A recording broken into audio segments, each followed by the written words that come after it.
CM Revanth రెడ్డికి మరోసారి సవాల్ విసిరారు తెలంగాణ బీజేపీ అధ్యక్షుడు కిషన్ రెడ్డి. కేంద్రం రాష్ట్రానికి ఇచ్చిన 9 లక్షల కోట్ల రూపాయలు సీఎంకి గాడిద గుడ్డులాగా కనిపిస్తున్నాయని మండిపడ్డారు. కేంద్ర నిధులపై దమ్ముంటే చర్చకు రావాలని ఛాలెంజ్ చేశారు. అబద్ధాలు చెప్పడంలో రేవంత్ కేసీఆర్కి ఆస్కార్ ఇవ్వొచ్చన్నారు కిషన్ రెడ్డి.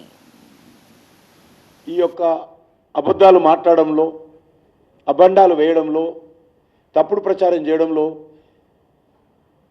ఈరోజు కేసీఆర్ కుటుంబానికి రేవంత్ రెడ్డికి ఆస్కార్ అవార్డులు ఇవ్వచ్చు.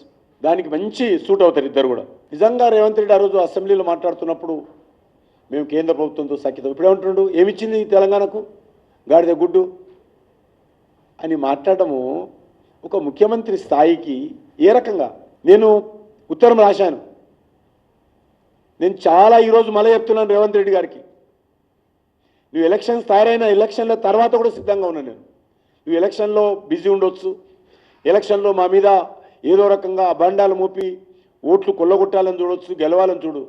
ఎలక్షన్ల తర్వాత కూడా భారతీయ జనతా పార్టీ తరఫున లేక కేంద్ర ప్రభుత్వం తరఫున అయినా సరే, అప్పటికి ఏమవుతుందో తెలియదు కాబట్టి భారతీయ జనతా పార్టీ తరఫున అయితే ఖచ్చితంగా మేము తెలంగాణకి ఏమి ఇచ్చామో, రేవంత్ రెడ్డి గాడిద గుడ్డు ఎక్కడి నుంచి తెచ్చాడో, ఏ గాడిద గుడ్డు పెట్టిందో ఆయనకు, ఏ గాడిద గుడ్డు పెడితే ఆ గుడ్డు ఆయన దగ్గరకు వచ్చిందో, ఆ గుడ్డు తీసుకొని తల మీద పెట్టుకుని ఏ రకంగా ఊరేగుతున్నాడో, దీని మీద చర్చకు సిద్ధంగా ఉన్నాను నేను.